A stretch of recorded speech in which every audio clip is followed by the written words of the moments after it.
Yeah, I'm sitting here in front of two mountain papayas. The Latin name is chamburo, they call it that here in Ecuador. And it's a little bit like a dinosaur to me. It's a very, very odd plant. And it has this concept of it, when the fruit are ripe, it just drops them to the ground. And then all these leaves, when they really need to put all the energy into the fruits, we have certain plants that just drop their leaves. By throwing its leaves, all the stem's energy goes towards the fruit. So commercially, this is a really interesting plant because it ships really well. You can ship this to North America and then use gases to activate it to turn it yellow. So that would make it very similar to bananas and avocados, that you could ship it somewhere, and a great fruit for export. Yeah, okay, so this mountain papaya will have 30 fruits hanging down. As soon as they turn yellow, as they say, they fall down. You will need male and female plants, so you need a rough estimate of 5 plants in your garden for them to be fertile, for them to be self-pollinating or to be pollinating. And it's interesting, this plant reminds me a lot of avocado. It's very weedy, very weed-like, and the avocado is the same, but this plant has a very big difference, and that difference is it loves high altitude. That's why it's called mountain papaya, because it likes to be way up in the air. We're at 2,300 meters here, and we have so many of these plants self-sowing themselves and growing everywhere that it feels comfortable in this environment. Commercially, this plant is only doing incredibly well in New Zealand. It's not commercially really promoted here in Ecuador. It's sort of, people are complaining that they can't find it in the market. It is being less and less cultivated, which is interesting because it's so easy to grow. It is just as easy to grow as avocado, but yet people are ignoring it. Now, if it grows in high altitude, it seems to have a higher sugar value. It tastes a lot better. You can eat it as a piece of candy. It's basically that delicious.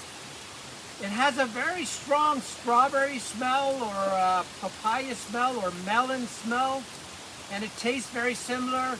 The flesh is very soft.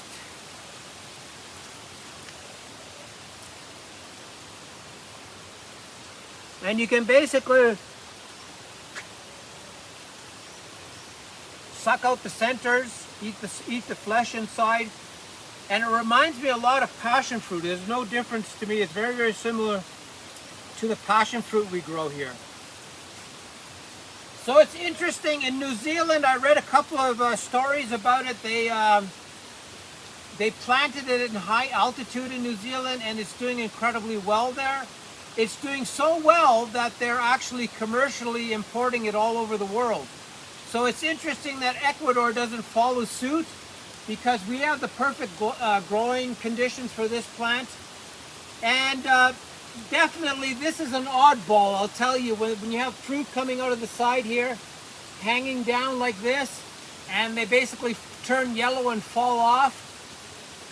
Very, very odd plant. Even the leaves, this large leaf that is very vulnerable. It kind of turns into something that is dying slowly, and then they fall off. So the fruits and the leaves sort of have this love relationship. The fruits will fall off, the leaves will fall off completely, and the fruits will start to ripen, because all the energy from the stem will go to the fruit, and it will not go to the leaves anymore because they've fallen off. So unfortunately, it would be very hard to have this fruit being incredibly productive in lower lying regions. It loves the altitude. It does incredibly well up here in the sky, and that's why it's such an interesting plant for this region. And it should be cultivated and sold a lot more. And Ecuador needs to really think about reintroducing this into the marketplace, the world marketplace, because papayas are so expensive and they are sold worldwide, and they're very desirable. So it'd be very good for Ecuador to start promoting this plant again. It is one of the easiest subtropical high altitude plants to grow. As I said, it is such a weed. It'll just, you take the seeds out of the plant, put them in the ground, and with a couple of days they germinate and they go crazy again. So it's a very circular plant, and it definitely needs to be cultivated a lot more. So this mountain papaya is used for a lot of juices.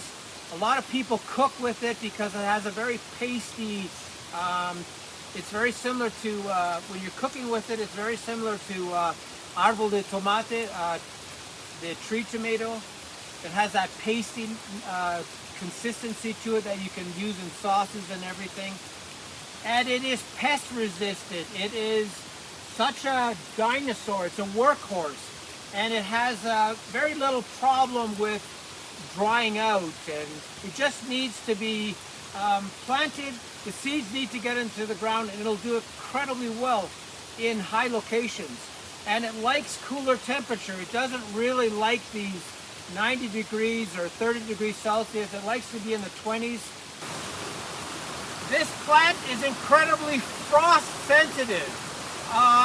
It'll handle like +2, +3, +5, but as soon as it gets frost, it can't handle it at all.